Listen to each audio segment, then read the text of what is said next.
All right, let's do this. All right, guys. So this is Friday training. It's the first one I've let out on Friday, and to be completely honest, I'm usually not even being completely real. I'm not on most of them, so I'm not even sure how these are typically going to go.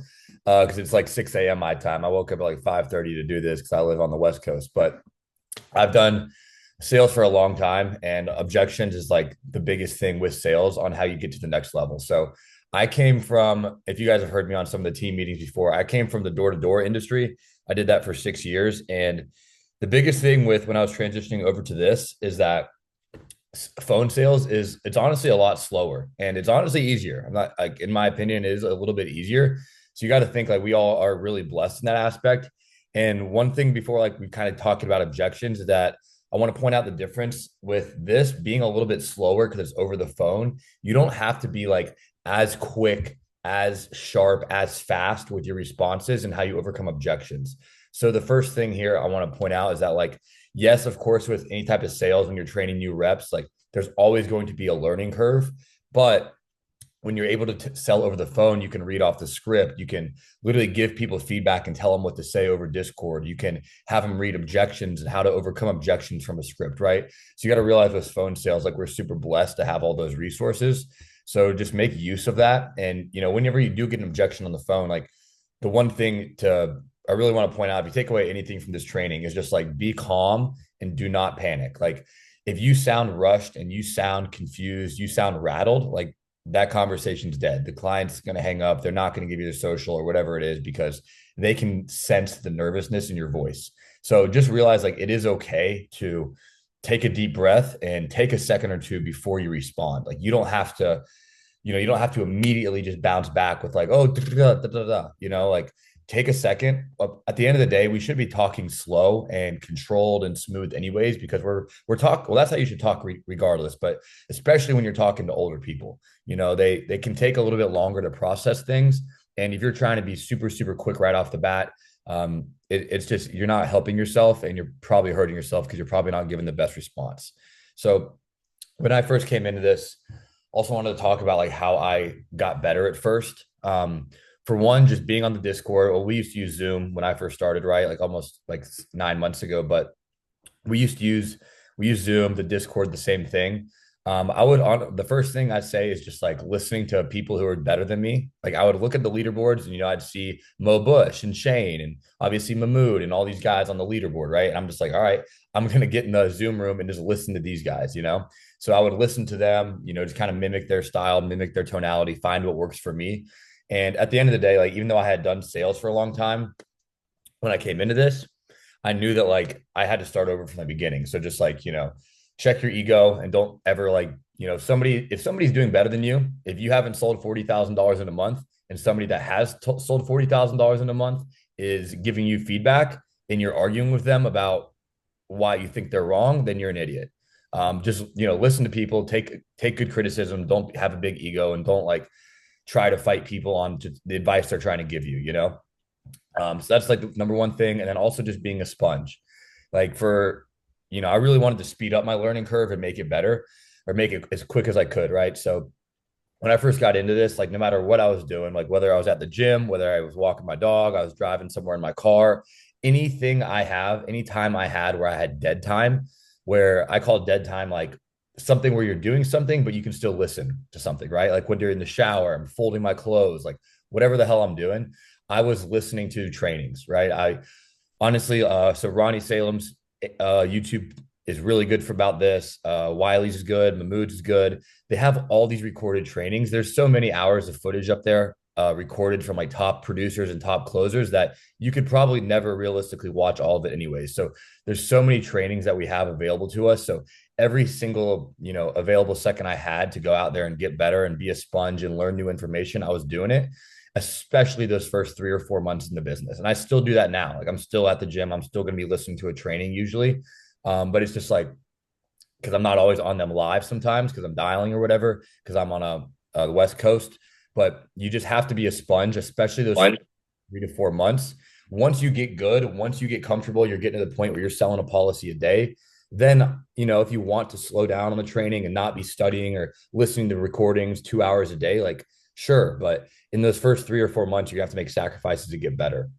Um, and then also too, I want to say like you can be you and in my opinion, with this job, it's awesome because you can literally just read the script and you can probably sell a policy a day if you dial 5, 6, 700 times a day, right? Like you probably can. You just got to find people who are kind of lay downs. You got to find, the qualified people who are looking for life insurance. And yeah, you're going to get those. And the harder you work, the luckier you get. But and I've sold like my first month, I definitely sold plenty. I've sold a good bit of policies, not knowing really anything about insurance. And I know how to like kind of overcome objections because I came from doing sales already, but I didn't know like the specific objections for life insurance. And I just, still able to close deals. So I do think you can do well with just grinding. 100%, but how you learning how to like overcome objections and get smoother and smoother and smoother on the phone and get to the point where you don't have to look at the script and you can make it more of a conversation. That is how you get to the next level, and that's how you crack like 30, 40K a month in my opinion. But even then, like when you do start ask anybody who's doing 30 or 40 or 50 grand a month, and it's still a grind. Like it's not like anybody just hops on the phone for 3 or 4 hours a day and is selling 50K a month. That's not how it works. You're working, you work harder than ever. Like the more you progress really in life and business, like you're just always going to work more and work harder. I mean, there's probably a few businesses out there where you can kind of take your foot off the gas, but this isn't really one of them. So just know that like as if you want to make more money in this industry or in this world, like you're gonna have to work harder and you're gonna have more responsibility, more people asking you questions. You're gonna be more stressed out, so it never really gets easier. You just get better at it. You get better at handling it. So, but going into objections. So I know it was like agree, ask something with the first thing I want to talk about is like the basic frameworks for objections. And I called it something a little bit different. And I don't really know how to explain the one that I was like agree, ask, whatever. That works obviously as well. But I've always called it emphasize, overcome, and redirect, right? So now when getting into like overcoming objections, obviously there's like multiple different word tracks you can say. There's 100 different ways to overcome each objection, right? And we'll get it. I want to get into the introduction objections. We can go over some closing objections and specific stuff like that as well. But on frameworks, so you just got to realize like you always got to have like a simple framework drilled into your brain, right? And I think two really easy ones to memorize and kind of have in your back pocket. First one is feel, felt, found, and then second one will be emphasize, overcome, redirect. I can barely say empathize. So I'll do feel, felt, found first, right? So this is one we use in door to door all the time. So an example of this is if somebody gives you a social objection, right? And they're like, oh, I don't feel comfortable giving my social out over the phone. How you would use the feel, felt, found objection overcome is no, I totally understand how you feel. A lot of the veterans that I talked to, they felt the exact same way. But what they found is that since I sent them a copy of my state license, they're able to validate that online and they know that I am a licensed and appointed agent that's here to help them. Did you see my state license? Okay, perfect. Then for the medical underwriting, what was your social? So it's basically like, I totally understand how you feel. Everybody that I talk to feels the exact same way, but this is why that's invalid or that's wrong, or you should still give me this, or you still need to do this, or whatever it is. And then you redirect with a question and go back to the closing question, right? So it's really simple. It just kind of makes them feel like everything's business as usual. And it's just totally normal, the question or the objection that they're having, right? So it's like, yeah, no, totally get it. Pretty much everybody that I talk to feels the exact same way. That's why I sent you a copy of my state license. So I'm a licensed and appointed agent that had the proper background checks and fingerprints done. Have you seen that license, ma'am? All right, perfect. If you haven't, go ahead and put me on speaker, open up your text messages. All right, perfect. You saw that? All right, wonderful, Miss Jones. And then for the medical underwriting, ma'am, what's your social? Or it's like, yeah, I know. You got to know who you're talking to nowadays. All right. And then for the medical underwriting, what's your social? So everybody feels the exact same way, overcome the objection, or, they felt the same way. This is why you should still do it, blah, blah, blah. So it just makes it seem like everybody has that same question or same issue and makes them kind of feel like it's normal, right? So that's like the first framework I use a lot, and that can be used for anything. Obviously, I've just used like a social objection as an example there. Um, but yeah, feel, felt, found. It's basically just telling them like, hey, everybody's felt the same way about that, right? But this is why, we're still going to do this. And then empathize, overcome, redirect. It's pretty much the same exact thing. It's really just like, yeah, I totally understand how you feel. I agree with you, blah, blah, blah. And then you overcome the objection and then you redirect with a question. This worked really good when we were in door to door because, for example, we'd say something like, yeah, no, I know you're not interested. Most people that I talk to aren't right off the bat. The reason why a lot of your neighbors have been doing this recently is just because of that really big utility bill increase or whatever. But before I get any further, how old is your roof? And then you redirect with a question, and then you would go back into the pitch, right?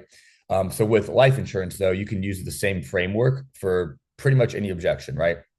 But they're just like, yeah, no, say you have an introduction objection, and somebody's like, yeah, no, we had already gotten life insurance in place. We're good to go. Be like, oh yeah, no, totally understand. Most of the veterans I talk to, they, and see, I'm merging them together now without even meaning to. I'm doing the feel, felt, found. But yeah, no. So empathize, overcome, redirect. You would say something like, yeah, no, totally understand how you feel.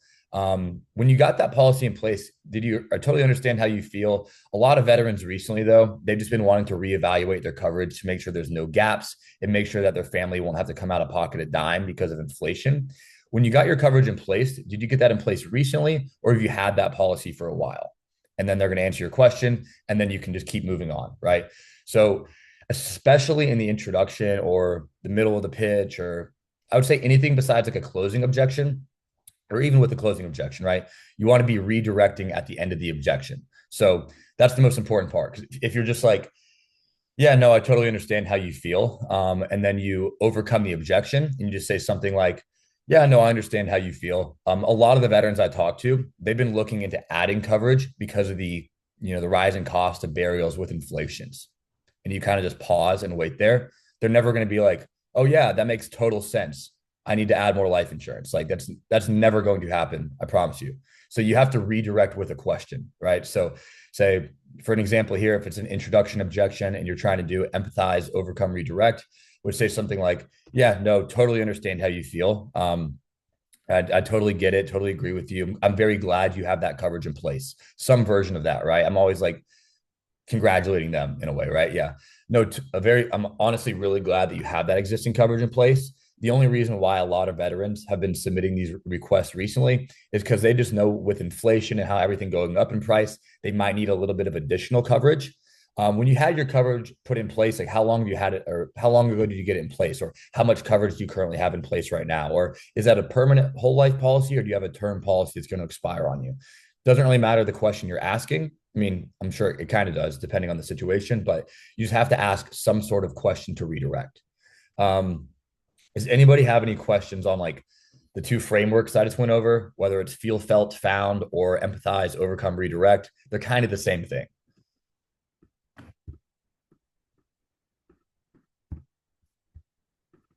All right, cool. Those are really simple. It's basically just like agree, overcome, ask a question, move on, right? Um, and then so with other two, real quick on objection psychology before we go into like I'm gonna go in like introduction objections first.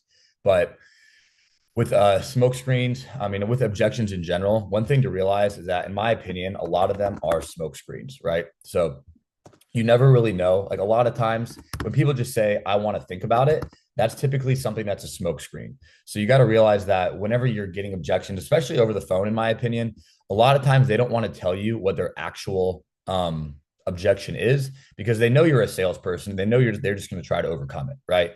So you have to find ways to like get them to lower their guard to where they're actually going to tell you the real objection. Try to ask questions to fish that out of them, right? And just try to like think about things like Jeremy Miner is really good about this, asking questions that people just wouldn't typically ask to help them lower their guard to get them to open up to you, right? Or you can even sometimes I'll even almost act like I'm about to get off the phone, and then I'll come back and ask them like the question, like just so I know whenever we do talk again on tomorrow at 5 p.m. with your wife, what exactly do you think her questions would be, or what exactly are we going to be talking about? Like, just so I'm prepared for you guys. I'm like, well, we wanted to look at our existing coverage and see what we already had in place.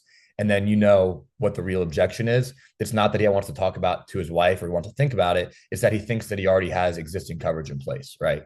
Um, so objections a lot of time are smoke screens. Again, they know we're salespeople. These people aren't dumb, most of them. Some of them are. And they don't want to give you that, because by giving you an objection, they're giving you ammunition, and they know you can probably overcome it logically and try to get them to continue. And they just want to try to push it off, right? Um, so asking questions for the real objection. Again, I want to talk, just mention, like, do not stay or do not get rattled, just stay as calm as you can. And then looping. So looping is basically just like going back to a different part of the pitch and then continuing back on, right? So for example, like if you're getting objections about, them not wanting to pick a price, they're like, oh, I want to think about it, whatever. I typically recommend just trying to do a downsell a lot of the times. You'd be like, well, let's just get you started right now with a silver option or whatever it is. But if that doesn't work, you can always just like loop back in the conversation. We go back over the benefits, go back down, and just try to reclose again. Sometimes all you really need is to get somebody on the phone, keep them on the phone a little bit longer, and build a little bit more value. And honestly, guys, in life insurance, a lot of the times we get in this like cycle of just reading the script, right? And I'm guilty of it for sure as well. Like I'll be, texting recruits back or whatever I'm doing while I'm freaking selling sometimes. And that's terrible. No one should be doing that. But because like these people are real people, and this is like a decision for them that's going to like affect their lives and their family. So definitely be focused. That's obviously number one. But a lot of people, I feel like we just kind of get in this flow of reading the script. They're not interested, whatever. I have a million leads. I'm just going to go to the next call. So obviously being focused helps, and like really just focusing on building the why and asking the right questions. And I know that can be like annoying to hear and whatnot, but it is true. Like if you're building rapport, you sound professional, and you're asking really good questions about the beneficiary, it's going to lower your chances of getting all these objections you're trying to avoid in the first place, like 100-fold, right? And then just being super assumptive throughout the whole entire sale. Like for example, I like to phrase my question after I go over the burial or cremation, like which one they're going to do and how much that costs and all that. And when you're asking about existing coverage, I personally don't like to ask. I know certain scripts have the one where it says, and then do you have any significant savings or any existing life insurance policies already in place? How I ask that question is I say, and then besides what I help you with today, Mr. Bob, do you have any existing life insurance policies already in place, or would this be the first one? And I ask it like that because it is a lot more assumptive, in my opinion. And to say, no, I don't have anything in place, I'm able to say, okay, perfect, sir. Don't worry about that. We'll go ahead and get you squared away today. And then as far as your current situation goes, are you currently working, retired, or disabled? So obviously I'm not closing every presentation I have, right? But it's just planting that seed and letting them know like what my intentions are is to help them get a policy in place today. And I'm just like being super assumptive about it, So being assumptive, building the why, building trust, those are all things that are going to help you overcome objections, and just avoid them down the road. I've also heard a lot of people too. I personally don't even do this, but I really kind of like it where a couple guys on my team will say, when they're talking about the MIB report to preempt the social objection, they'll say something like, how does Max phrase it? He'll say, oh yeah. And then what they're going to do, it's not up to me or the carriers to approve you. What they're going to do is they're going to look at your MIB report, which is a compilation of your medical records, blah, blah, blah. And that's tied together with your social. So just know it's not ultimately up to me or the carriers to approve you. It is up to the medical underwriting. And he'll say something like that. And it's just planting that seed of like, hey, later on, I'm going to need your social security number. So that way it's not a surprise later. And he's able to fall back on that and say something like, well, sir, like, I told you earlier, blah, blah, blah, yeah. Any questions about, I want to go through like specifically the introduction questions right now, but does anybody have any questions about like anything got kind of talked on so far? I know I've obviously been rambling, but anything about like psychology objections or any frameworks or anything like that?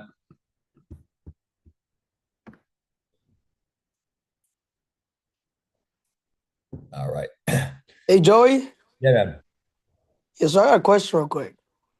I was wondering, how do you deal, like, let's say, like, as soon as they answer the call and like they immediately tell you I'm not interested, how do you go about that?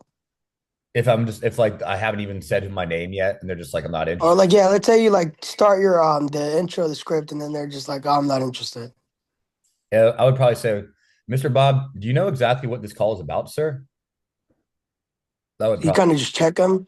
yeah, that would probably be what I would go Okay. to. But honestly, man, like, I mean, 9 out of 10 times, that's probably dead, if I'm being Yeah. honest.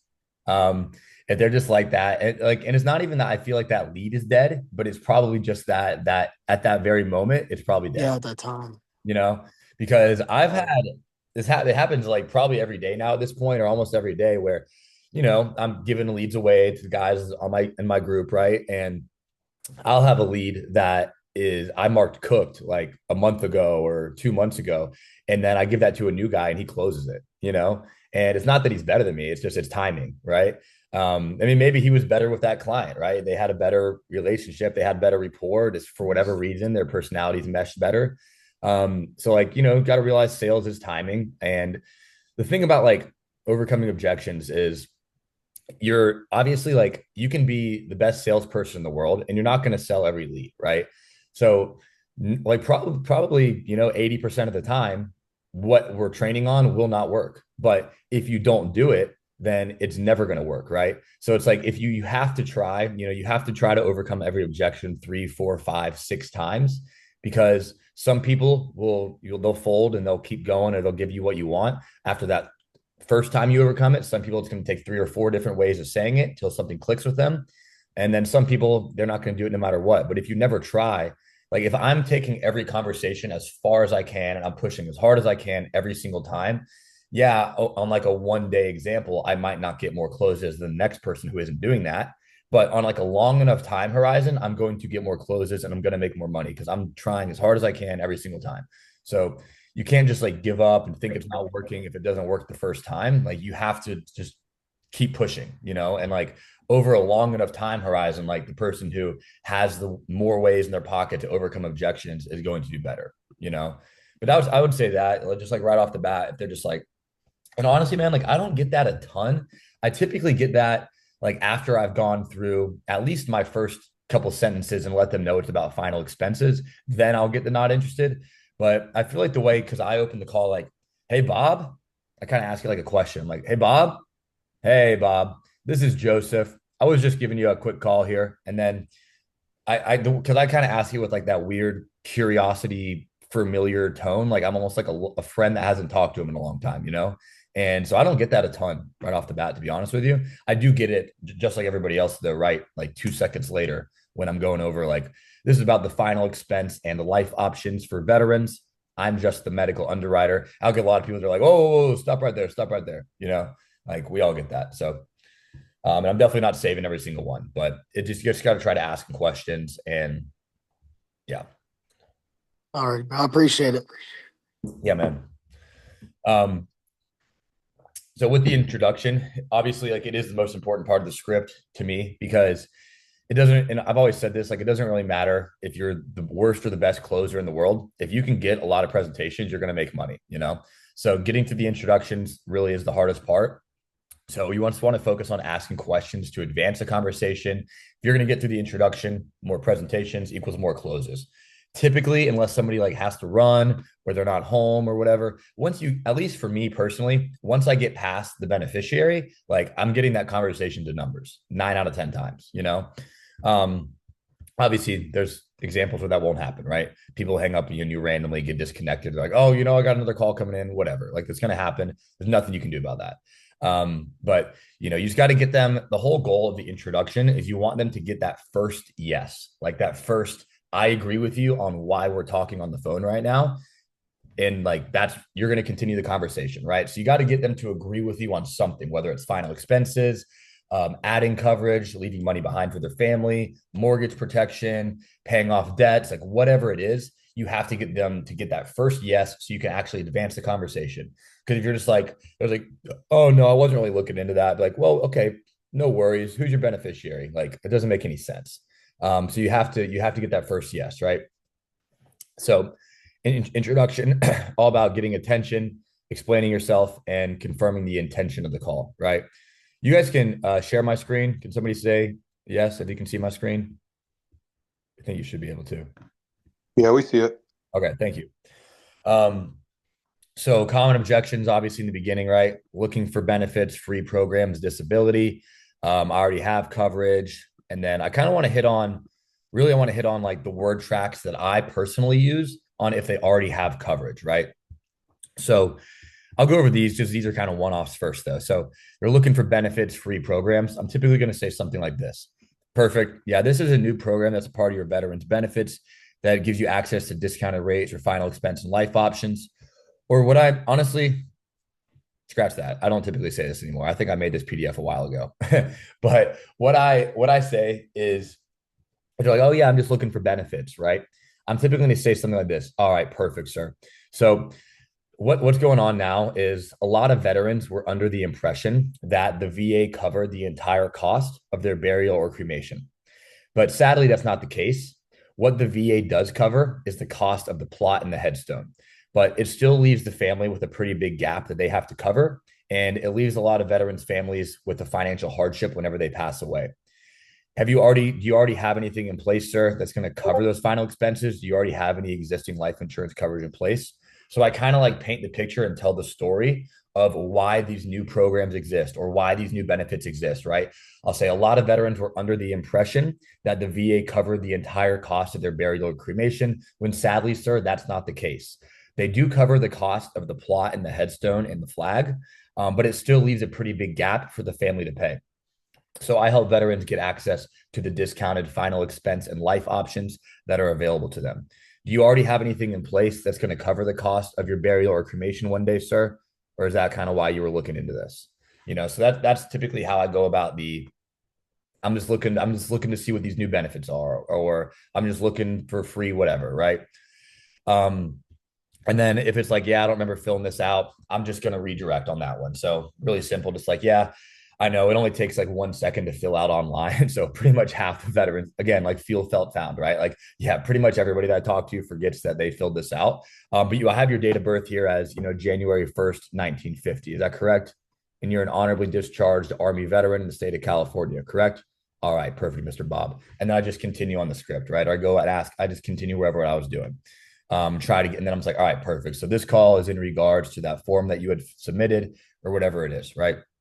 Um, so those are like two really common ones. I feel like it's just looking for disability free programs. I'm going to paint the picture of how a lot of veterans thought they get their whole entire burial paid for. That's not the case. That's why, they have these new programs to help you guys get discounted coverage.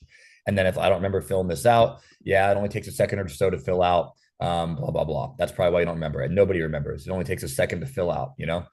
Um, and then I kind of want to talk about the two ways I go about like I already have coverage or I already have that taken care of, because in my opinion, that's like the biggest thing, right?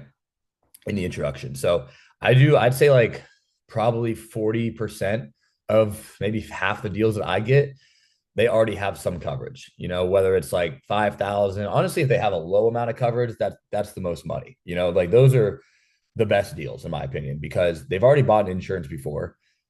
Chances are they got it over the phone. So they're already used to doing this, right? Whatever it is we're doing.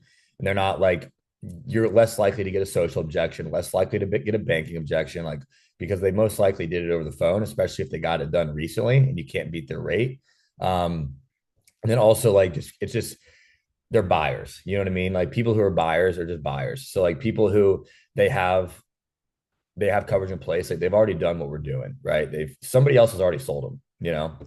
So he's got to not fuck it up. But so if they already have like say, I'm gonna ask questions like this. It's gonna kind of read off this. I had made this a while ago, but it's accurate to pretty much what I say. So perfect, sir. With that existing coverage, have you get that in place recently, or have you had it for a while? And then if they've had something in place for a while, typically I'm not even going to bother trying to beat the rate. If they've had it for like more than 2 or 3 years. That's just me personally. I don't do a ton of replacements, to be completely honest with you. It's not really something I go after, because I just feel like I don't get a ton of people who just got coverage in the last year. And honestly, like half the time, if they do have coverage in the last year, it's with like Aetna or America or whatever, right? So I don't really do a ton of replacements. That's just me. I have guys that do a ton of replacements. I know a lot of people here do. If that works for you, do it. But that's just not something I do. Um, but so I'll ask them if they already have this coverage in place. Like, okay, perfect. Have you had that in place for a while? Do you get that just done recently? Gotcha. And then do you know, is that permanent coverage or is that something that's going to expire on you one day? And the reason why you want to ask those two questions, at least to me, is because if it's a term policy, you know that's a pretty easy way to easy word track to go. They're just look, okay, sir. So I'm assuming then with this request here, you're just looking for something permanent. That way, whenever that term policy expires, you don't have your family doesn't have to be burned by any expenses. Is that correct? So if it's a term policy, amazing. You're just going to go after the permanent coverage route. If they have had it in place recently, you might try to beat the rate, right? But if it's not one of those two things, if they have permanent coverage and have had it in place for a while, then I'm going to move on to figure out how much coverage they have, right? So if they have, I'd say if I ask them, all right, perfect, sir, I'm glad you got that. And again, I'm very like complimentary, right? Perfect. I'm glad you got that taken care of, sir. I'm glad you got that in place. Do you know exactly how much coverage you currently have?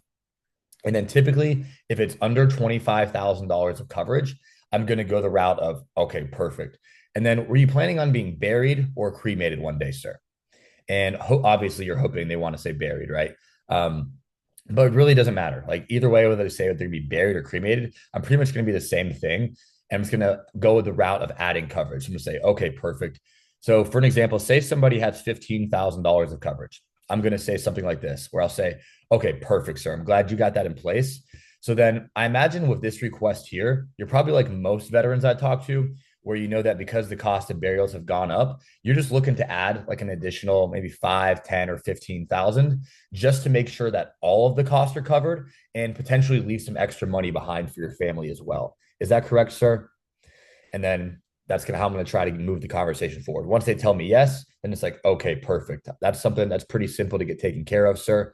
And then typically we start with the most important piece, which is who we're looking to protect. So God forbid if you pass away, and then I'm going into the beneficiary, right?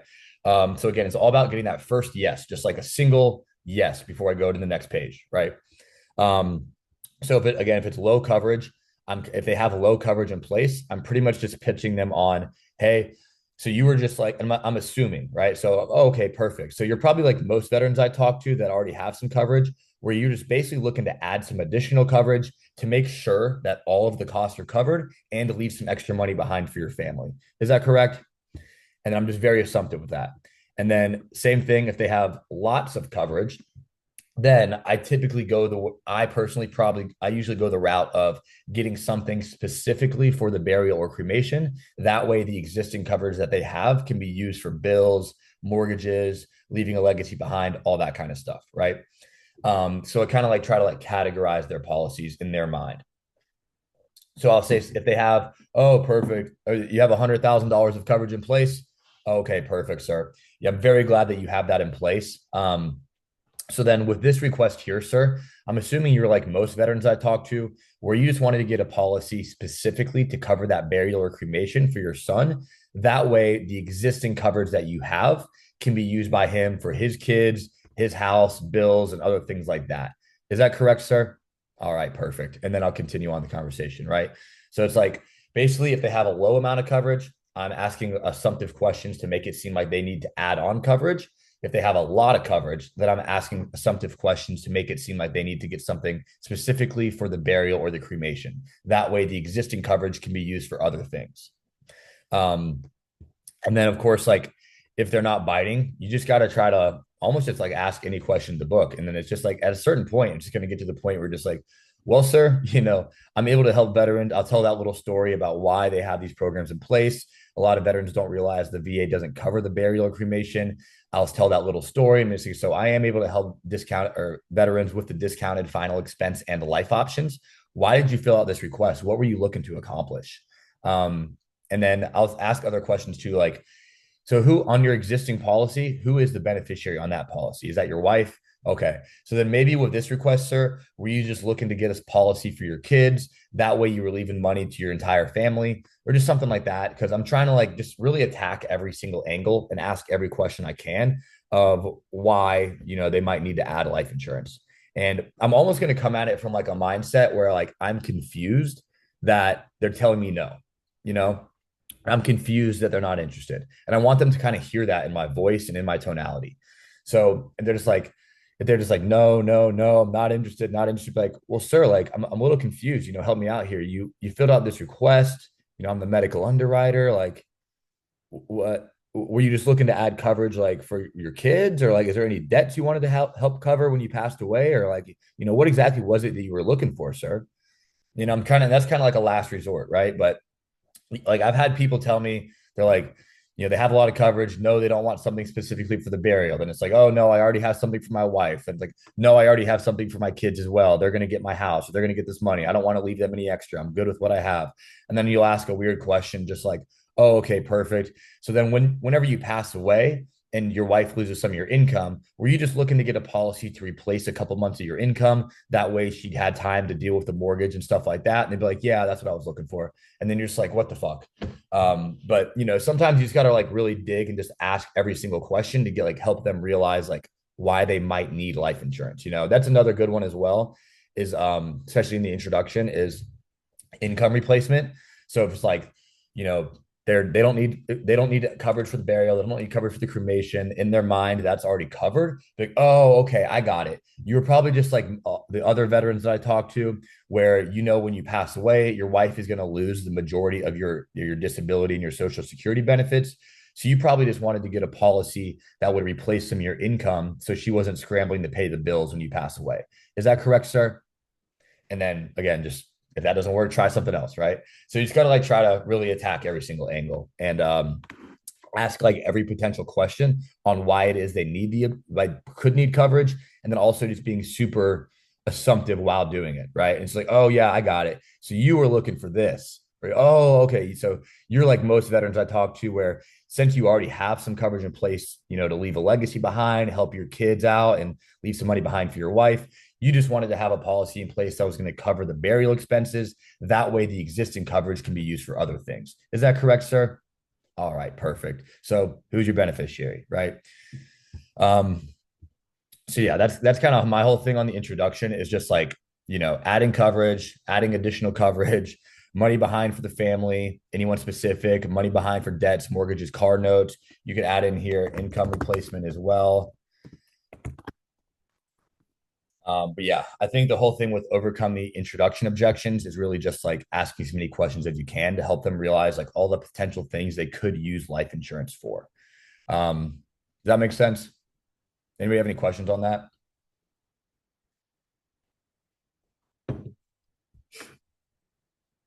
Anybody have any questions in general? Because I mean, wow, been going for 40 minutes. I know I've kind of been rambling at you guys. Hope I haven't been talking too fast. Not, Hey Joey, yeah. I got one for you. So what's your process like with, following up with the clients after you do close and making sure that they stick to the books? So a deal that's closed. Yeah. So my process is I mark it sold and ringy, but I send them a text message. The one that Nasser sent me at the very beginning, that's really simple. I personally don't do a ton of like after I close the deal, man. And this probably isn't the best thing to do, but I'm volume, like I try to get as many policies as possible, and I'm doing a million things all the time. So I'm not like texting my existing clients all the time unless there's an issue. I'll call them, reach out to them if there's a miss a payment or a lapse or whatever. I'll try that. But honestly, even if I have a lapse, like I'm gonna try and call them like in the morning, then in the evening. Then if I don't answer, I'll try and call them 2 or 3 days later, and then maybe I'll try and call them on the weekend, maybe. And then like I'm just pretty much moving on to the next deal. But I would say I send them a text message like this kind of script right here, where it's like, congratulations, approved. You know what? Actually, I can just show you one of my clients. I'll show you one from yesterday, what I send my clients. Yeah, just pulled her up right here. So when I'm on the phone with somebody, I have all my licenses, right? I bought all my state licenses the first day I got licensed. And if you can do that, I think that's huge. Obviously, I know not everybody can do that, but if you have that state license for that client, send it to them. Download your licenses, keep them saved in like a folder on your phone. I have them, or have just some way to organize it, right? I have a folder in my notes that says state licenses. I just click on it, and I have all my state licenses there. So I'm talking to somebody in Tennessee. I go there, I copy the image, I send it to them, right? So that's for one thing. When I'm on the phone, I'm sending my state license and my contact card. And then once I close it, once I get the deal approved, obviously I'm doing the text codes on the phone with the people. And then I'm going to send them, I always tell them, hey, I'm going to send you. And even if I'm not doing it while I'm on the phone with them, I have to call them back or whatever, or it's like Corebridge and I'm not doing that, whatever. I send them a screenshot, right? So for example, I will send them a screenshot that looks like this for Aetna, for example, where I'm going to send them their name so they can see they were approved, the policy number, congratulations, approved. For Corebridge, I'm going to send them something like the screenshot of the application being done. Americo, I'm going to show them where it says underwriting approved as applied. For every single application, I'm taking a screenshot. I'm sending that to them with a text message that looks like this. And then if it's somebody who is like not tech savvy and I know they probably aren't going to check their text messages, I'm going to call that person and I'm going to if they don't answer, I'm going to leave them a voicemail. Hey, this is Joseph. I was the rep that got you set up with the discounted life insurance policy for your wife, Barbara. Like we spoke a couple hours ago, or we spoke yesterday. I just want to give you the good news personally that you were approved. Again, I have your wife, Barbara, as your beneficiary. What else would I say? Your policy number is A as in Alpha, C as in Charlie, C as in Charlie, 711, whatever. It's going into effect on the 11/26. It's going to reoccur on the fourth Wednesday of the month. Thank you so much for your service. Here's my number if you need to call me. Don't hesitate to call me if you have any questions, and then also I feel like I spend a pretty good bit of time on this part of the script right here at the very end, just like locking down the sale. So I always have my clients save for one while I'm on the phone with them. I ask them to save my number. So I dial off my eSIM. So I'm calling them from like a whatever area code, usually like a DC area code. But then I text them my license and everything from my personal number while we're on the phone. And then I'm like, so you see that number that I texted you from, that 912-432 blah, blah, blah number? They're like, yep. Like, all right, perfect. So that is my personal number. The number I'm calling you from is my office number. The number that 912 number is my personal number. So please save it in your phone. If they're not tech savvy and I know they don't know how to save it in their phone, I'm going to ask them to get a pen and paper or get the old pen and paper they already had and write it down. So I've asked them to save it in their phone, remind them, go over the policy packet. And then I just let them know, like, hey, pretty much if anybody calls you, and I feel like I haven't had a ton of clients like call me like, yeah, somebody beat your rate. Like that really hasn't happened to me, to be honest, a ton, because I'm super big. I hit on this super hard. I'm like, and this actually is true because Pierce, who's probably on this call, one of the guys in my group, he actually had a client yesterday who some girl called his client the day after she closed her, and some girl, probably a scammer from a different country, and like was acting like she had a guy named Pierce with her, some random guy. And they like got this lady to send over like 1099s, fucking bank statements, like social security stuff. So like this lady might be in trouble. I don't know. I'm not trying to like call out Pierce's business, but like this can't happen. So just know, like I always basically let it know, like, hey, if pretty much anybody calls you and it's not me coming from my phone number and it's not from the carrier, then it's probably a scam. Doesn't happen to everybody, doesn't happen to a lot of people, but there are some bad people out there. And another thing I'll tell them to drive that point home is I'm like, if that person that you're talking to, if they can't give you the policy number that I texted you, and is also going to be in that packet that you get in the mail, that AM026 number, whatever, if they can't give you that policy number, then they don't know what they're talking about. Okay. So just remember that, Miss Barbara, if they don't know your policy number, then they're not a legitimate person. Does that make sense, ma'am? Okay, perfect. Just want to make sure, I know you're smart. I know that wouldn't happen to you, but I just always like to double check because we have had some reports of that, something like that. So I really try to emphasize on that because I don't want these people talking about insurance about a damn thing unless they're talking to me. I appreciate you, bro. Yeah, man. Excuse me. Yep. This is like my first day, but I was curious. You said you sent the customers a text as soon as you got on the call with a picture of your license, and it was a picture of you. I didn't know how you got the picture of your license and if you made the picture of you with like the picture of your face and all that. So if it's your first day, you'll get one, but text your upline and then like email or text Joy Lopez, the one who helps us with the contracting, and she will actually make this card for you. Okay. Yeah. Okay, perfect. Yeah. So she makes that. And then once you start to get your state licenses, man, just go to print a license, NIPR. You can literally just search that on Google. And you can come down here to print your license, right? and then you can just choose the state, and then you have it takes you to wherever you need to go to print that license. A lot of them are directly on NIPR and they're free to print. Some of them you have to make a Circon account, which I did make. It's like $15 a year, and there's like 10 states. Yeah, see, there's like 10 states right here where it only allows you to like get that little screenshot of the license through Circon. There might be another way, but Circon, it allows you to do it, and they like make you a little license or whatever. And I paid the $15 a year. I was like, fuck it. I mean, if I get literally one extra deal, that pays for it tenfold, right? So I did that. It's been a blessing. I mean, I have had a couple. I feel like it does build more credibility sending somebody like your actual license, you know. And do you have a picture with each different state that Yep. you are licensed in? Yep. Okay. Yep. I have one for every state. And they all All look, right. Thank you. they all look a little bit different. I can probably pull them up here. I never really use my notes on my MacBook, but if anybody else has any questions, obviously ask. I'll pull you up and show like my system, how I keep them organized though.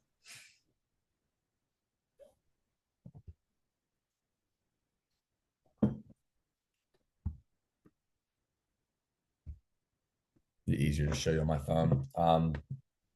Yeah, so what I do, I'm a big notes guy. I have a lot of stuff on my notes. I keep track of my customers, keep track of recruits, keep track of everything pretty much. So I have like a life insurance, note folder. And then in the life insurance folder at the very top, I have a folder that just says state licenses. So you click on state licenses, and I have every single state, in there, and the images for every single state.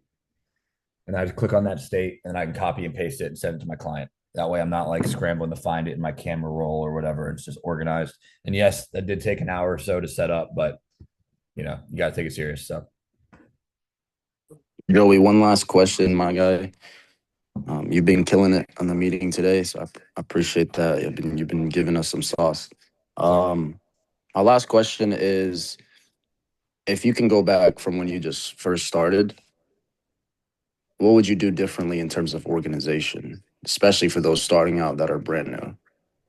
it's a good question. I would say I use my calendar a ton. So the three, and I don't know, I kind of did this from the beginning because I had to do this with my last job, right? But I would say just have an organization system of some kind that works for you. And I highly do recommend like a calendar.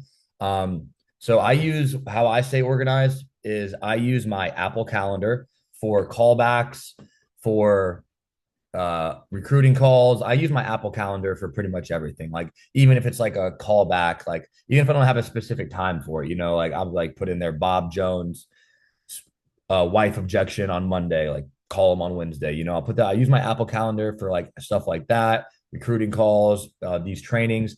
I have like the trainings auto set to where they just reoccur. So it's like every Monday, Wednesday, Friday, for example, have a 9 a.m. recurring call. That's just like it recurs every Monday, Wednesday, and Friday. You can do that.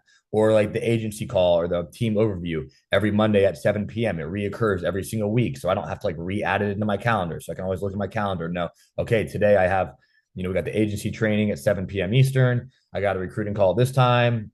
I'm calling these people back. And besides that, I'm just dialing. Or I was like, I got to call this carrier to fix this account, right? So I use my Apple Calendar. I know a lot of people like Google Calendar, which Google Calendar is good too. I don't think it matters. Just have something, whatever you like. And then I use my notes a lot. If you're in an office, I think it's money because you can have like a whiteboard and you can probably do better than I do. I use my notes a lot though. So see if I can pull this up here. Yeah, so you can kind of see here. So I have a tab for my customers, right? I have a tab for all my customers every single week. The customers I sold that week, their premiums, the carrier they're with, the effective date. And then if there's ever an issue with it, I'm going to have like an exclamation point, right? Like this guy I sold this week, he gave me his card number, but he wants me to submit it with his routing and account number. So I got to get back in touch with them and fix that. This person got denied. I got to try a couple different carriers. This person, initial premium fail, like, this person, there was an identity error, or if I have like a lapse or look, account number not found, or this person canceled or whatever it is, right? So I'm going to put like a little exclamation point. So I know that account needs attention. If I get like a lapse email or a denial email or whatever it is, I keep my approved script right here. I keep a list of my recruits, the ones that technically haven't started yet, but are licensed. the ones that are already like working, ones that are part-time. I have ones that are like a list of recruits that are in the contracting process or in the exam process. I have one of my downlines has been recruiting a lot. So I have like a list of all of his recruits. I have a list of people who started the process or talked to me at some point and then stopped. Maybe I'll circle back with them one day. Sold but need correct payment. Like I have a whole nother list of people that I sold and their card didn't validate or the account number was wrong and I wasn't able to get it fixed. Right. So like maybe one day I'll just go through the list when I'm bored and try to get these people back on the books. Or I even have a thing for like sold but waiting to submit. Like I sold this one guy, doesn't want it to go into effect until January 1st. Like I couldn't change his mind. So like I took a picture and I'm like, we're going to do that later. Then I have a list of people who canceled or were denied. So I use my notes and my Apple Calendar to stay very organized, if that answers your question. And I kind of just did that from the beginning, because I was already doing that in my last sales role.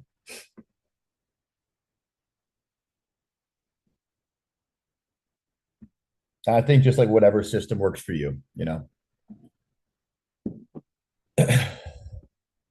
Anybody else got any questions?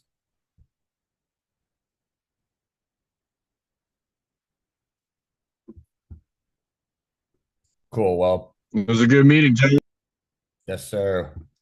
Damn, that went the full hour.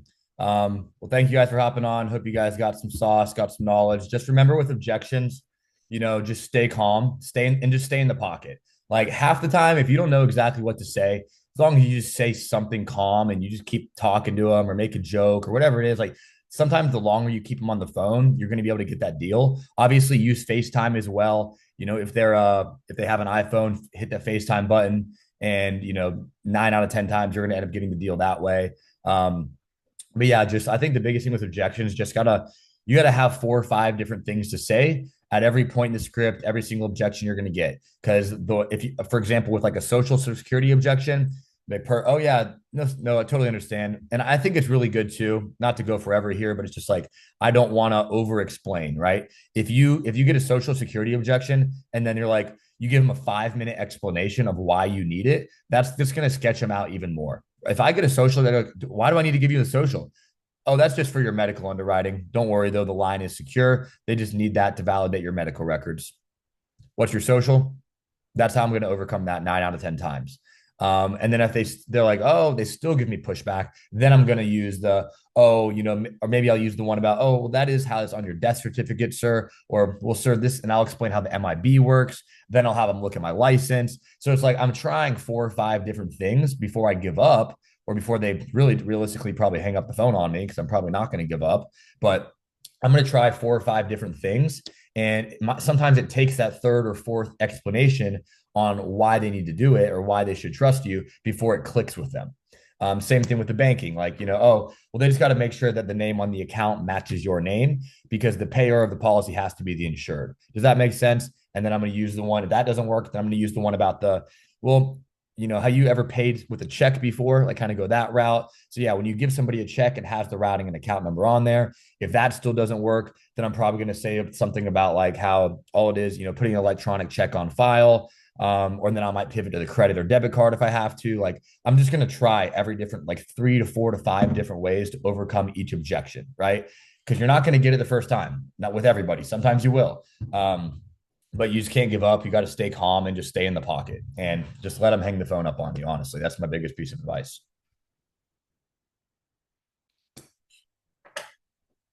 Appreciate it, brother. Yes, sir. All right, fellas, ladies and gentlemen, see you guys. Good luck.